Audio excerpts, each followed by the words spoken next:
अस्सलाम वालेकुम व्यूअर्स, हम इस वक्त है टीपू सुल्तान के समर महल में, जिसे दरियाए दौलत बाग भी कहा जाता है। दरिया दौलत बाग का मतलब है दौलत की नदी का बाग।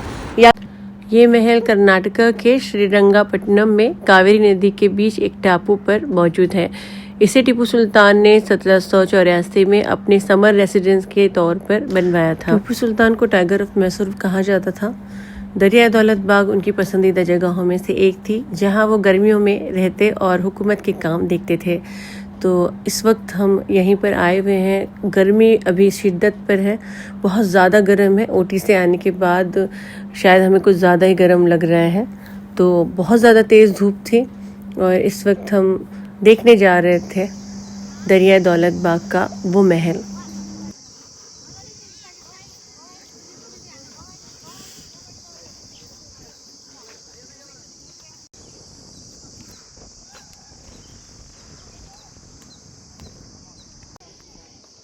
बहुत ही प्लेजेंट अगर मौसम होता तो बहुत ही ज़्यादा अच्छा लगता, लेकिन बहुत साफ़ सफाई। कुछ लोग जो हैं गर्मी से बचने के लिए इस पेड़ की छांव के नीचे बैठे हैं।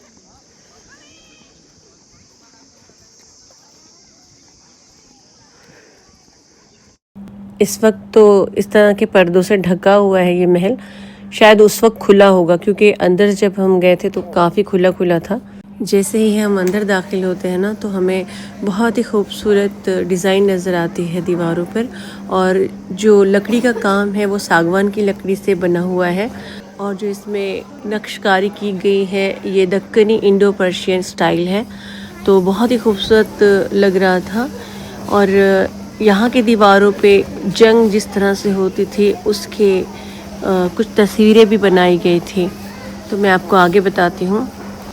महल के अंदर और बाहर बहुत ही खूबसूरत पेंटिंग्स बनाई गई थी। और ये पेंटिंग्स बहुत ख़ास थी, क्योंकि टीपू सुल्तान की जो ज़िंदगी थी और जो दरबार था और जो अंग्रेज़ों के ख़िलाफ़ जंग की थी उन्होंने, जिसमें उन्होंने जीत हासिल की थी, और उस जंग का नाम था बैटल ऑफ पोलीलूर। 1780 की पेंटिंग बनी है इन दीवारों पर, जिसमें हैदर अली और टीपू सुल्तान के ब्रिटिश फ़ौज पर जीत दिखाई गई है। बैटल ऑफ पोलीलूर का आसान मतलब है पोलीलूर की लड़ाई। अगर हम इसकी तारीखी मतलब और अहमियत को समझें तो इसके 3 बड़े मतलब निकलते हैं। अंग्रेज़ों की सबसे बुरी हार, ये वो लड़ाई है जहां सुल्तान मैसूर के टीपू सुल्तान और उनके वालिद हैदर अली ने ब्रिटिश ईस्ट इंडिया कंपनी को बहुत बुरी तरह हराया था। पोलीलूर एक जगह का नाम है। ये लड़ाई कांचीपुरम तमिलनाडु के पास एक छोटे से गांव में लड़ी गई थी, इसीलिए इसका नाम बैटल ऑफ पोलीलूर रखा गया। इस लड़ाई का एक मतलब ये भी है कि यहाँ पहली बार किसी फौज ने लोहे से बने मैसूरियन रॉकेट्स का बड़े पैमाने पर इस्तेमाल किया था, जिससे अंग्रेज़ डर गए थे। शॉर्ट में कहें तो जब भी तारीख में बैटल ऑफ पोलीलूर का नाम आता है, इसका मतलब होता है टीपू सुल्तान की अंग्रेज़ों पर एक ऐसी जीत जिसने पूरी दुनिया को हैरान कर दिया था।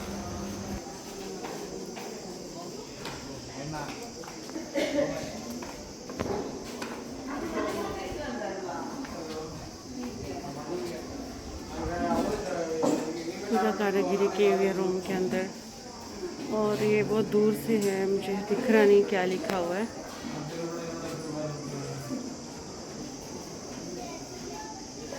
तो इस तरह से चारों तरफ घूम के मैंने आपको इस महल को दिखाया है। आप जब जाएंगे तो वो तस्वीरें किसकी थी आप ज़रूर चेक करिएगा। सबसे हैरानी की बात तो ये लगती है कि 240 या 45 साल हो चुके होंगे इन पेंटिंग्स को बनाए हुए। इनके कलर्स देखें आप, इतने बेहतरीन कलर्स अभी तक वैसे के वैसे ही हैं। और मेंटेन भी बहुत अच्छा किया है लोगों ने। इस वक्त मैं जहाँ से गुज़र रही हूँ, इस दीवार पे दरबार की पेंटिंग्स लगी हुई हैं। यानी उस वक्त किस तरह से दरबारी जमा होते होंगे और किस तरह से तिजारत की जाती होगी। इन पेंटिंग्स में उन मनाजिर की अक्कासी की गई है। तो आप ज़रूर चेक करें जब भी आप मैसूर आए, इस महल को ज़रूर देखें आके, बहुत ही बेहतरीन है। ये देखिए छत पर भी कितना बारीक काम किया गया है। तो पूरी दीवारों पर, छत पर, कमरे में, हर जगह इस तरह की जो पेंटिंग्स है वो की गई हैं।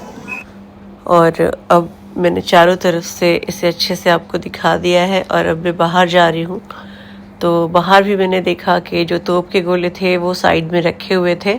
तो यकीनन आपको हमारा ये डिटेल व्लॉग पसंद आया होगा। अगर पसंद आया तो चैनल को सब्सक्राइब, शेयर और लाइक करें। अस्सलाम वालेकुम।